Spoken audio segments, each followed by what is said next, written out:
नमस्कार, मी मनीष चंद्रकांत कस्तुरे, प्रमुख मृदुशास्त्र व कृषी रसायनशास्त्र विभाग, डॉक्टर बाळासाहेब सावंत कोकण कृषी विद्यापीठ दापोली. डॉक्टर बाळासाहेब सावंत कोकण कृषी विद्यापीठ दापोली याच नावाने फेसबुक आणि यूट्यूब चॅनल आहे. आज आपण या व्हिडिओमध्ये अलिबाग जो तालुका आहे रायगड जिल्ह्यामध्ये, त्यामध्ये जे कळीची तोंडली आहे या संदर्भातील फायटोकेमिकल ॲनालिसिसवरती चर्चा करणार आहोत. फायटोकेमिकल ॲनालिसिस म्हणजे काय की फायटोकेमिकल ॲनालिसिस म्हणजे की वनस्पतीने तयार केलेले रासायनिक द्रव्य जे असतात त्याचं फायटोकेमिकल ॲनालिसिस. हा अभ्यास आम्ही डॉक्टर बाळासाहेब सावंत कोकण कृषी विद्यापीठामध्ये आचार्य पदवी या विद्यार्थ्यांकडून घेण्यात आला. डॉक्टर सचिन कारले या विद्यार्थ्याने आपल्या अलिबाग तहसीलमधले जे काही कळीची तोंडली आहेत या कळीच्या तोंडलीवरती अभ्यास घेतला आणि त्या अभ्यासामध्ये आम्हाला वेगवेगळे फायटोकेमिकल ॲनालिसिस करता आले. आता अलिबागची कळीची तोंडली म्हणल्यानंतर आपल्याला माहीत आहे की आपल्या कोकणामध्ये असे बरेचसे भाजीपाला आहे, फळपिके आहेत ज्यांना अनन्यसाधारण महत्त्व आहे. आपण त्यांना दुर्लक्षित करत आहोत. रायगड जिल्ह्यातील अलिबाग तालुक्यामध्ये कळीची तोंडली मोठ्या प्रमाणात मुंबईला त्याची मागणी आहे. मग या कळीच्या तोंडलीचा अभ्यास करण्याचा निर्णय विद्यापीठाने घेतला आणि आचार्य पदवीच्या विद्यार्थ्यांमार्फत यावरती सविस्तर अभ्यास केला गेला. यामध्ये आम्हाला असं लक्षात आलं आहे की जी अलिबागची कळीची तोंडली आहे ती दिसायला जरी छोटी असली तरी चवीने उत्कृष्ट आहे. आणि जेव्हा आम्ही त्याचं फायटोकेमिकल प्रोफायलिंग केलं, या पिक्चरमध्ये तुम्ही बघू शकाल की फायटोकेमिकल प्रोफायलिंग केल्यानंतर यामध्ये आपल्याला रासायनिक विविध घटक भेटले आहेत. हा जेव्हा आम्ही अभ्यास घेतला, ह्या अभ्यासाच्या पूर्वी आम्ही साधारणतः 500 शेतकऱ्यांची चाचपणी केली, म्हणजे विविध प्रश्नावली तयार केली आणि 500 शेतकऱ्यांपर्यंत विद्यापीठ जाऊन पोहोचलं. त्यांची माहिती घेतली, ते कळीची तोंडली कशा पद्धतीने लावतात, त्याला कशा पद्धतीने अन्नद्रव्यांचा पुरवठा केला जातो, म्हणजे उत्पादन घेताना कुठल्या कुठल्या प्रकारची काळजी घेतात, ह्या अभ्यास केला. आणि ह्या अभ्यास केल्यानंतर ह्या 500 जणांचा सर्वे केल्यानंतर त्यातून टोटल एकूण 50 आम्ही बागा ह्या फायटोकेमिकल ॲनालिसिससाठी निवड केली.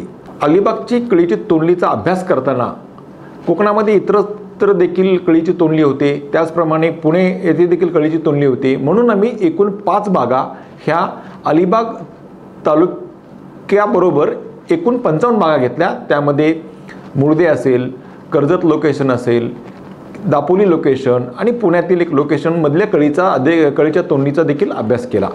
आता ह्या तोंडलीचा अभ्यास करताना आम्हाला असं लक्षात आलं की आपली जी अलिबागची कळीची तोंडली आहे यामध्ये विविध गुणधर्म भरपूर आहेत, रासायनिक गुणधर्म. त्यामध्ये आपण म्हणतो की आपल्याला आजकाल आपण अँटीऑक्सिडंटबद्दल बोलतो. जे अँटीऑक्सिडंट घटक आहेत ह्या आपल्या अलिबागच्या कळीच्या तोंडलीमध्ये इतर बागांच्या तुलनेत भरपूर प्रमाणात मिळाले आहेत. हेच नव्हे तर विविध प्रकारचे अमिनो ॲसिड्स असतील किंवा विविध प्रकारचे अमाइन्स असतील, अल्कलॉइड्स असतील. अल्कलॉइड्समध्ये जवळजवळ अँटीऑक्सिडंट म्हणजे जे आपल्या हृदयविकाराला किंवा मानवाच्या शरीराला जे काही पोषक घटक असतात, अँटीऑक्सिडंट 3 ते 4 प्रकारचे अँटीऑक्सिडंट या आपल्या अलिबागच्या कळीच्या तोंडलीमध्ये आम्हाला आढळलेले आहेत. आता आपल्याला वाटत असेल की बाबा ह्याचा अभ्यास करून काय होईल. मित्रांनो, आपल्या कोकणामध्ये जी काही अशी फळभाज्या असतील किंवा जे अशा तोंडलीच्या म्हणजे विविध पिकांच्या ज्या काही लोकल वाण आपल्या आहेत, यामध्ये आपल्या त्या जमिनीच्या गुणधर्माप्रमाणे, इथल्या वातावरणाप्रमाणे त्यामध्ये शरीराला आवश्यक असणारे घटक आपल्याकडे जास्तीत जास्त प्रमाणात उपलब्ध आहेत. म्हणून तर आपण आपले जे लोकल वाण आहेत, आपले स्थानिक वाण आहेत, यांना अनन्यसाधारण महत्त्व दिलं गेलं पाहिजे आणि त्याची जतन करणं गरजेचं आहे.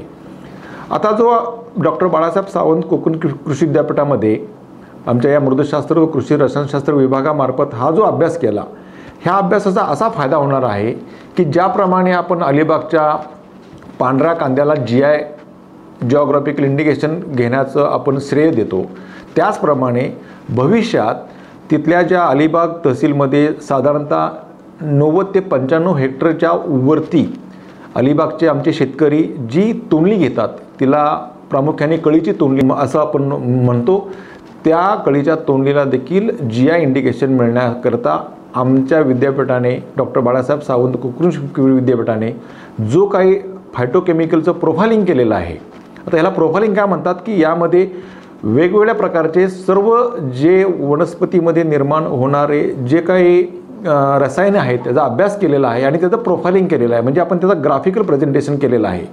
आणि ह्या प्रोफाइलिंगमध्ये आपल्याला आपल्या कळीच्या तोंडलीमध्ये इतर जे तोंडली होतात, म्हणजे दापोली लोकेशनला असू दे, मुळदे लोकेशनला असू दे किंवा पुण्याच्या भागातमध्ये जी काही कळीची तोंडली होतात त्या आपल्या अलिबागच्या कळीच्या तोंडलीमध्ये जास्तीत जास्त गुणधर्म आपल्याला आढळून आलेले आहेत. ह्याचा आपण सिद्ध केलेलं आहे. राष्ट्रीय स्तरावरील लॅबोरेटरीमध्ये ह्याचा ॲनालिसिस केलेला आहे. आमच्या या विभागातील जो सचिन सुदाम कारले हा जो विद्यार्थी आहे त्या विद्यार्थ्याने याच्यावरती सखोल असा अभ्यास करून ह्या कळीच्या तोंडलीचं प्रोफाइलिंग केलेलं आहे. आणि मला खात्री आहे की असे बरेचसे आपल्याकडे विविध फळभाज्या असतील, भाजीपाले असतील, कोकणात जे आपले स्थानिक वाण आहेत ह्यामध्ये देखील प्रोफाइलिंग पुढे घेण्याचा मानस आहे आमचा आहे. आणि ह्या प्रोफाइलिंग केल्यानंतर, ह्या फायटोकेमिकलचा प्रोफाइलिंग केल्यानंतर त्या विशिष्ट लोकल स्थानिक वाणाला आपण एक GI इंडिकेशन देऊ शकतो. तिथल्या शेतकऱ्यांसाठी त्यांना एक चांगला हे बळकटीकरण होऊ शकतं. त्या कळीच्या तोंडलीला त्याच्या गुणधर्मामुळे स्थानिक बाजारपेठेत चांगली मागणी आहे, चांगले दर मिळू शकतात आणि आपलं हे वाण जतन करण्यासाठी पुढील भविष्यात या अशा प्रकारचा अभ्यास खरोखरच उपयोगी होईल आणि त्याचा फायदा सर्व शेतकऱ्यांना होईल. शेतकरी बंधूंनो, मला असं सांगायचं आहे की जे आपले स्थानिक वाण आहेत ह्यामध्ये प्रत्येक वाणामध्ये गुणधर्म असतील असे नाही, परंतु जर आपण असं प्रोफाइलिंग करत गेलो तर आपल्याला लक्षात येईल की आपले स्थानिक वाण हे किती आरोग्यासाठी लाभदायक आहेत. आणि आपण हल्ली ह्या नवीन युगामध्ये जंक फूड वगैरे खातो त्यापेक्षा आपल्या ह्या स्थानिक वाणाच्या जे काही रेसिपी आहे, म्हणजे ह्या तोंडलीपासून किंवा असे बरेचसे अजून आपल्याकडे फळं पिके, भाजीपाला पिके आहेत, त्यामध्ये जर गुणधर्म पाहता स्थानिक वाणांना प्राधान्य देणं गरजेचं आहे. आणि हा पूर्ण निष्कर्ष म्हणजे जो फायटोकेमिकल अनालिसिस आम्ही घेतलेला आहे हे ह्या कळीच्या तोंडलीला एक बाजारपेठेत एक उत्कृष्ट असा त्याला दर्जा मिळावा आणि त्याचं GI इंडिकेशन मिळण्यासाठी त्याचा लाभ होईल अशी अपेक्षा आहे. ही जर माहिती जर आपणास आवडली डॉक्टर बाळासाहेब सावंत कोकण कृषी विद्यापीठ फेसबुक पेज आणि ह्याच नावाने YouTube चॅनल आहे, ह्याला लाईक आणि सबस्क्राईब करा. धन्यवाद.